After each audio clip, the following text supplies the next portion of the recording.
Então, boa noite, gente. Sejam todos bem-vindos à nossa live, ao nosso estudo bíblico.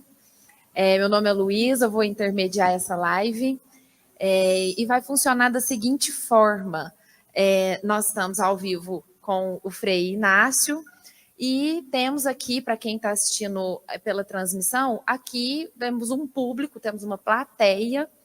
Então, você pode enviar, quem está aqui pode escrever as perguntas e me entregar, que eu vou fazer as perguntas tanto para o Fei quanto para o padre e para a Lili. E quem tiver aí no YouTube pode enviar as perguntas no chat, que eu vou acompanhando e lendo. Então, para quem não conhece, o Frei Inácio, ele é um frei mercedário, ele é pároco na paróquia de Ibirité, aqui em Minas, e ele é doutorando em Sagradas Escrituras pela Faculdade Jesuíta de BH. A Lili, nossa querida Lili, né, teóloga, catequista aqui na nossa paróquia, e o nosso amadíssimo padre Giovanni, são os três que vão conduzir esse estudo. Então, fiquem à vontade para fazer perguntas, podem me entregar. Você que está acompanhando pelo YouTube, pode enviar sua pergunta aí também.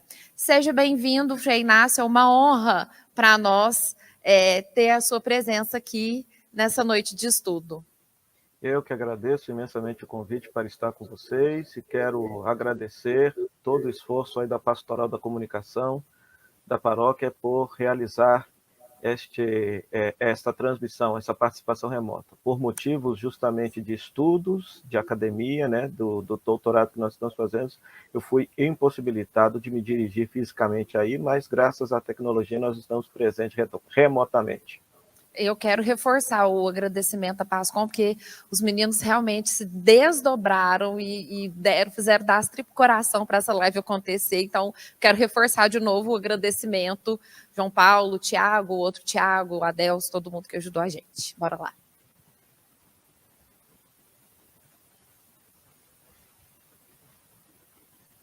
Passa a palavra para a Lili. Boa noite. Então, vamos começar. O motivo que estamos aqui hoje é porque no mês de setembro, no final do mês de setembro, dia 30 de setembro, mais precisamente, é dia de São Jerônimo. São Jerônimo se faz presente nessa imagem desse tamanhozinho aqui, mas ele é o protetor de quem estuda a Bíblia. E essa imagem, ela é uma imagem pequena porque ela é peregrina, ela tá acompanhando os grupos da Visão Global, então ela está indo de casa em casa, todo mundo que está estudando Bíblia na nossa paróquia vai receber a visita dessa imagem de São Jerônimo. No final do mês, por ser São Jerônimo aquele que fez a tradução dos textos bíblicos para o latim, a igreja adotou o mês como um mês de estudo bíblico. E cada ano a gente faz o estudo de um livro. Um ano é o Novo Testamento, e no outro ano, o Velho Testamento. O ano passado, nós estudamos Josué. Esse ano, nós estamos estudando a carta aos Efésios. O ano que vem, a gente volta para o Velho Testamento, estudando o profeta Ezequiel. Então, a carta aos Efésios, o padre Giovanni, hoje na homilia, já começou a nos ajudar a contextualizar. É uma carta que ela não é autêntica de Paulo. Nós temos as cartas autênticas e as cartas que foram escritas pelos discípulos, por aqueles que conviveram com Paulo. Então, ela tem ideias das outras cartas que são consideradas autênticas, mas a datação dela é posterior à morte de Paulo. Paulo deve ter morrido em torno do ano 67, 68 da nossa era. E esta carta, ela é datada dos anos 80, antes do ano 100, no máximo até o ano 100, 90. A datação dela, então, é posterior à morte de Paulo. Mas ela foi escrita por discípulos de Paulo. É como se a gente fizesse os documentos da nossa paróquia e assinar como sendo Padre Giovanni. Padre Giovanni e Padre Gutierrez, mas quem fez o documento, às vezes pode ter sido redigido pelo escritório paroquial e usa o nome do padre. E desta forma eles continuaram, os discípulos de Paulo continuaram a escrever as cartas. O que caracteriza por ser uma carta? No Novo Testamento, nós temos os evangelhos, nós temos Atos dos Apóstolos e nós temos as cartas. E depois nós temos o Apocalipse. O que diferencia um escrito que é uma carta, ou o escrito que é um evangelho, ou o escrito que é o Apocalipse? É a estrutura desta carta. Carta tem uma estrutura própria. Quem aqui já escreveu sabe que tem uma saudação. Oi, tudo bem? Tem um destinatário. Ela é destinada a uma pessoa. Ela tem Aí depois que faz um cumprimento, aí tem a estrutura, estou te escrevendo por isso, traz as orientações. E no final tem uma bênção final, uma despedida. Isso caracteriza ser uma carta. Essa epístola aos Efésios, essa carta aos Efésios, ela foi escrita e ela cita uma pessoa, tem um nome, Tíquico. E Tíquico, segundo Atos dos Apóstolos, ele morava em Éfeso. Então, foi acrescido na carta aos Efésios. Na realidade, os documentos mais antigos não têm o destinatário, mas ela foi destinada a toda aquela comunidade que Paulo fazia, que ele saía em missão, evangelizando, ele ia de comunidade em comunidade, cidade em cidade. É como se fosse, por exemplo, Paulo, se ele estivesse aqui, ele saísse evangelizando na nossa Diocese de Oliveira. Ele passaria por Campo Belo, passaria por São Francisco de Paula, passaria por Oliveira, e depois ele escreveria uma carta à Diocese de Oliveira. E essa carta ia sendo copiada e passando de uma comunidade para outra, e todas as comunidades tinham as cópias. E essa carta, ela traz algumas coisas, algumas particularidades. Ela tem 3 finalidades. Por que essa carta foi escrita? Primeira coisa, ela vai falar que que é importante a unidade entre os seguidores de Jesus. Por quê? Nós estamos falando que a carta, eu já falei que a carta foi escrita em torno do ano 80, 90. Nesse momento da história, a gente voltando lá atrás, neste momento da história, houve, em torno do ano 70, a destruição do templo. E quando o templo de Jerusalém foi destruído, houve uma divisão houve um desentendimento, uma briga entre aqueles que estavam seguindo Jesus, que eles eram chamados de seguidores de Jesus, ou da doutrina do caminho, essas pessoas, houve um rompimento com o judaísmo. E quando Paulo vai fazendo as visitas às comunidades, o objetivo dele era levar essa doutrina do caminho, levar Jesus a ser conhecido para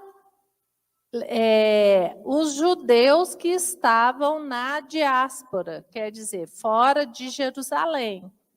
Só que quando Paulo vai, ele começa a ter uma adesão muito grande das pessoas, dos gentios, aqueles que estavam de fora do judaísmo. Essas pessoas aderiram. E aí surge um grupo novo. Aquele grupo, o dos seguidores de Jesus, não é mais composto só por judeus. Ele é composto por judeus e gentios. E essa carta vai falar que deveria ter unidade. Ela vai trazer para nós instrução para ter paz, não ter desentendimento, não ter contendas, não ter briga. O grupo inteiro, todo mundo que segue Jesus, ter uma unidade.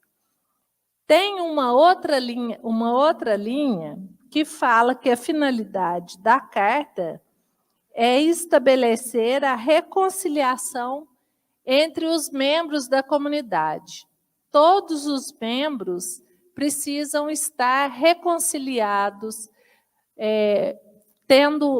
falando as mesmas coisas, e vai falar da importância da adesão a Cristo e reforçar o compromisso cristão, visto que a comunidade enfrentava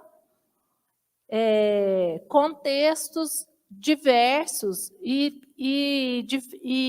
opostos, contrários ao Evangelho. Se a gente está falando de uma comunidade de judeus, nós estamos falando daqueles que não aceitaram Jesus enquanto Messias. Então, tudo isso vai trazer, a carta vai trazer. E ela vai trazer para nós também a bênção, vai falar da importância quem é Jesus, como que nós entendemos Jesus. Ela vai trazer para nós o que é ser salvo por Jesus. E aí nós vamos deixando um pouco para o Frei. Eu vou fazer o contexto, eu vou fazer a parte mais fácil e vou deixar a parte mais difícil para o Frei. Eu vou deixar essa parte da linha teológica, essa parte para o Frei Inácio. E aí, se for tendo alguma dúvida em relação ao contexto, Padre Giovanni, aqui do contexto da carta, tem mais alguma coisa que seria importante? Também agradeço a todos que nos acompanham pelas redes sociais, aqueles que estão aqui na igreja e aceitaram este convite de estudo. Lembro bem claro a vocês, aqui é diferente de uma homilia, ou de uma pregação, ou de um sermão, ou de uma reflexão. Porque não se quer, neste instante, primeiro, trazer a mensagem da carta para a nossa vida. Para mim, Paulo está dizendo isso. Não, nós vamos atrás de como a carta surgiu. Aí a diferença do estudo. Não é algo que a gente vai trazer a mensagem para mim, ou para minha família, ou para minha comunidade. Nós vamos voltar no tempo e buscar, afinal, o que esta carta queria, como ela surgiu, e isso faz toda a diferença no que a gente chama de estudar. Estudar é esta busca histórica, esta busca das razões teológicas, né, que a gente chama a apresentação de Deus na teologia. Como ela apresenta Deus? como ela apresenta o Cristo, como ela apresenta a salvação, como ela apresenta a igreja. Como é ser igreja para a carta aos Efésios? Essas razões teológicas muito bonitas, presentes naquele momento, aí a gente volta para entender, para depois trazer, lá depois do nosso estudo, trazer uma mensagem mais, diria, mais consistente, mais realista e mais próxima do texto bíblico para a nossa vida. Então agora vamos tirar aquela ideia, o que é isso para mim, e vamos buscar lá atrás. Fiquei pensando, Lili, aquela comunidade lá dos Atos Apóstolos, Paulo chegou a separar com Pedro. Pedro, você fica com os judeus, que eu vou ficar com os gentios. E agora o contexto é outro. A carta já está falando que os dois se juntaram, não é isso? E aí é uma coisa, Padre Giovanni, que na datação tem peso. Como que a gente sabe que a carta ela é posterior? É justamente por isso, porque no primeiro momento houve inclusive um concílio, houve o concílio de Jerusalém, que eles começaram a definir como que seria a adesão dessas pessoas que vinham de fora, como que seria para chegar na igreja. A igreja não, porque na época eram os seguidores de Jesus. Se você quer seguir Jesus, você primeiro deveria ser judeu, passar para o judaísmo, e depois do judaísmo você passar a ser um seguidor do caminho. O problema da briga começou aí. Aí eles reuniram, teve o concílio de Jerusalém e eles definiram que não, que quem viesse do judaísmo e já tivesse, porque o rito de iniciação para ser judeu, para os homens, é a circuncisão. Aí todos os homens deveriam ser circuncidados para depois entrar nessa doutrina do caminho, nesses seguidores de Jesus. Aí eles falam não. No Concílio de Jerusalém, eles definiram que não. E a carta aos Efésios, ela já é posterior a esse concílio, porque ela já vai trazer orientações sobre o rito do batismo. Ela já vai falar de batismo, ela já vai falar de coisas que são posteriores ao concílio. Essa discussão entre Pedro e Paulo, isso foi lá atrás. Aí a gente vê que a carta está lá na frente. Ajuda a gente, em termos de estudo, a contextualização da datação dela.